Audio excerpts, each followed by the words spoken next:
Malaking kaluwagan sa publiko ang pagbubukas ng LRT1 Cavite Extension. Mapapabilis kasi ang biyahe, nakakatipid pa ang mga commuters sa pamasahe. Ang detalye sa Balitang Pambansa ni Bernard Ferrer mula PTV Manila. Inaabot na mahigit 2 oras ang biyahe ni Pao mula Cavite papasok sa kanyang eskwelahan sa Taft, Manila. Kaya malaking tulong sa kanya ang pagbubukas ng LRT1 Cavite Extension Phase 1. Very easy na lang siya and mabilis kasi galing pa ako ng Cavite.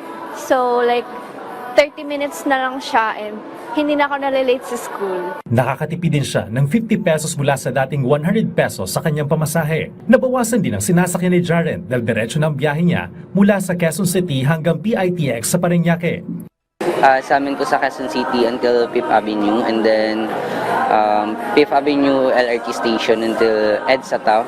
Tapos carousel po pupunta dito sa PITX. But ngayon po, Egypt na lang until 5th Avenue LRT station tapos hanggang dito na po siya.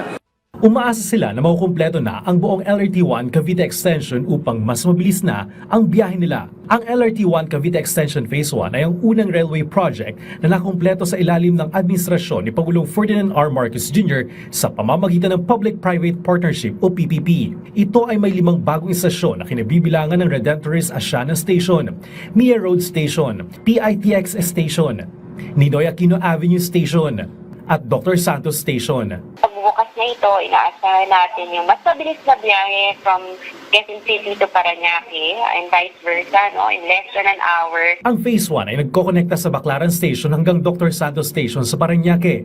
May kinabang dito ang nasa 80,000 pasahero. Sa kabuuan, umaabot na sa 26 na kilometro ang haba ng LRT1. Taong 1984, pinasinayaan ni dating Pangulong Ferdinand E. Marcos Sr. ang LRT1 UN Avenue Station mula Baclaran Station. Maliban sa LRT1 Cavite Extension ay may iba pang railway project na kasalukuyang ginagawa ang pamahalaan. Kabilang dito ang Unified Grand Central Station, Metro Manila Subway Project, MRT-7 at North-South Commuter Railway. Mula sa PTV, Bernard Ferrer para sa Balitang Pambansa.